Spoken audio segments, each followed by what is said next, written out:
Sejak 60 tahun lalu sampai sekarang, kutukan buat raksasa Eropa, Benfica, sedang bekerja. Klub berjuluk The Eagles dikutuk tidak akan sekalipun memenangkan gelar juara Eropa hingga 100 tahun lamanya. Kutukan yang lambat laun dipercaya oleh kebanyakan orang, khususnya penggemar Benfica itu sendiri, diberi nama kutukan Gutman. Kutukan Gutman atau kutukan yang berasal dari pelatih legendaris bernama Bela Gutman itu dipercaya sebagai satu yang paling nyata hingga sekarang. Bela Gutman merupakan sosok Yahudi yang hidup di era keganasan Nazi. Masa mudanya dipenuhi dengan pelarian dari kenyataan ketika dia berada di antara 20.000 Yahudi yang tewas di berantas Nazi. Dia yang sangat mencintai sepak bola, sempat berkarir sebagai pemain profesional. Akan tetapi, namanya tak banyak dikenal. Tercatat dia hanya tampil bersama tim eksekutif Yahudi, seperti Hakoah Wien dari Austria, New York Hakoah, dan Hakoah All Stars asal Amerika Serikat. Namun ketika beralih profesi menjadi seorang pelatih, sosoknya langsung berubah drastis. Gen jenius yang mengalir deras dalam tubuhnya membuat Bela Gutman pandai meracik tim. Pesonanya pun tak bisa dipandang sebelah mata. Belum lagi keberaniannya dalam menjelajah berbagai belahan bumi. Itu dibuktikan dengan sebanyak 25 tim dari 12 negara yang dibesutnya.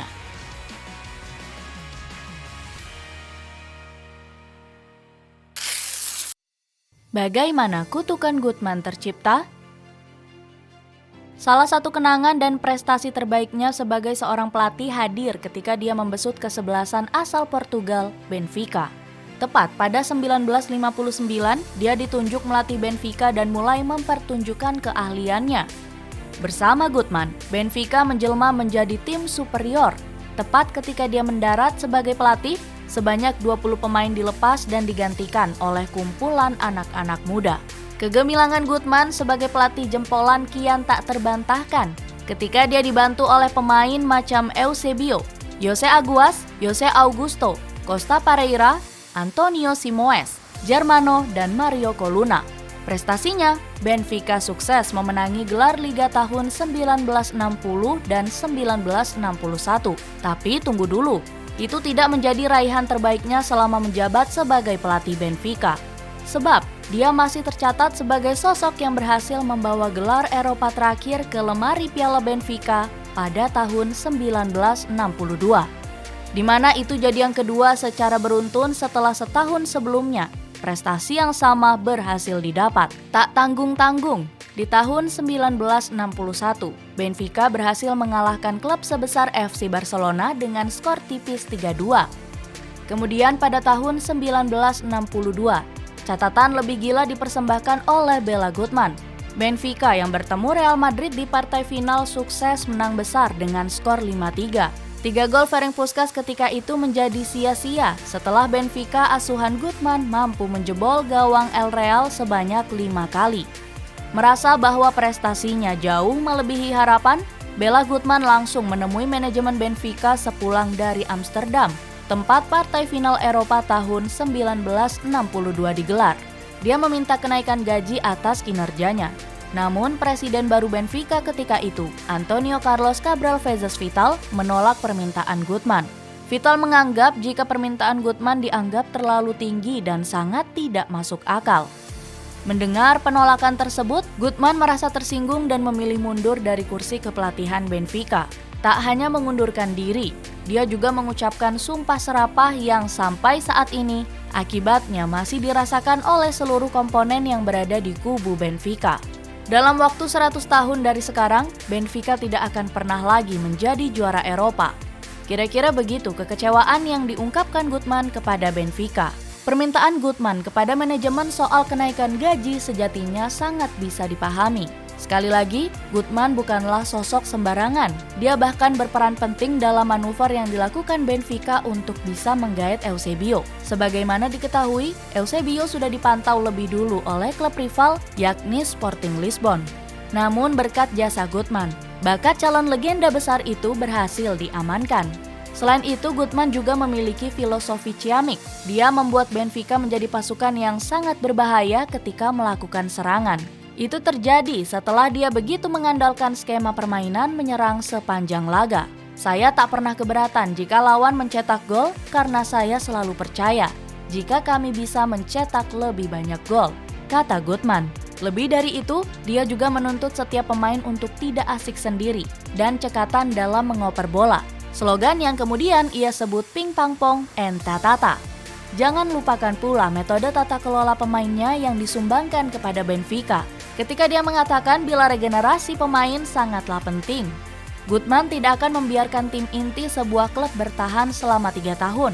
Harus ada talenta baru bermunculan demi penyegaran. Hal itu pun terbukti berhasil membuat Benfica menjadi kesebelasan hebat. Rentetan kegagalan yang diterima Benfica. Meski mulanya banyak yang tidak percaya, ucapan Gutman mulai dipahami sebagai kutukan yang sangat mengerikan oleh para penggemar. Bagaimana tidak, ketika berhasil melaju ke partai final kejuaraan Eropa sebanyak 7 kali, Benfica gagal memenangi satu pun di antaranya. Pertama, Benfica memang berhasil melanjutkan kegemilangan dengan melaju ke partai final Liga Champions Eropa tahun 1963. Di sana mereka bertemu AC Milan yang notabene belum pernah menjadi juara Eropa. Maka prediksi di atas kertas memunculkan nama Benfica sebagai kandidat terkuat. Namun, mereka justru gagal meraih kemenangan setelah Milan sukses melesatkan 2 gol melalui aksi Jose Altafini. Sementara Benfica cuma bisa mencetak 1 gol lewat aksi Eusebio. Masih berlanjut, Benfica kembali lolos ke partai final Liga Champions Eropa pada tahun 1965, di mana kali ini musuh yang dihadapi adalah Inter Milan.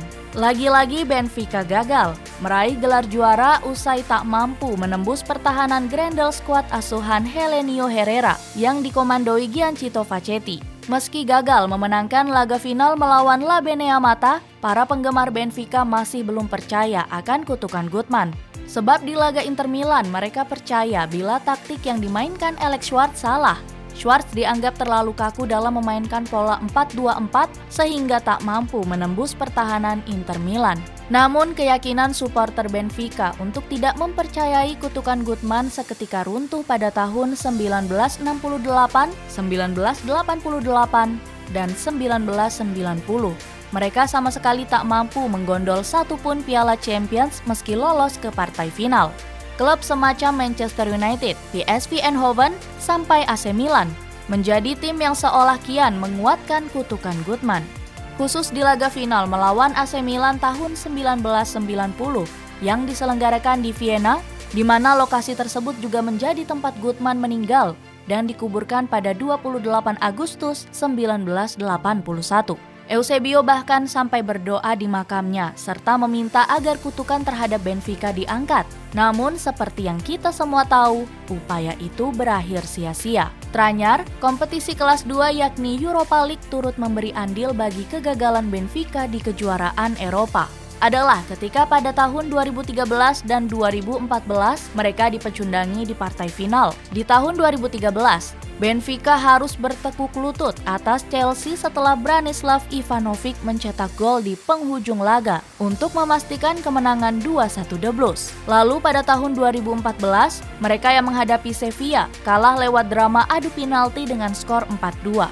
Kesunyian yang diciptakan Gutman di Benfica seolah sampai menyentuh titik nadir ketika tim muda mereka juga gagal di laga final UEFA Youth League pada tahun 2014, 2017, dan 2020. Beruntung pada tahun 2022 ini, anak-anak muda Benfica berhasil memenangi turnamen tersebut usai di partai final sukses menekuk perlawanan RB Salzburg dengan skor telak 6-0. Namun meski tim muda mereka mampu memenangi turnamen Eropa, kepiluan yang dirasakan akibat dari ucapan Gutman masih saja menghantui perjalanan Benfica.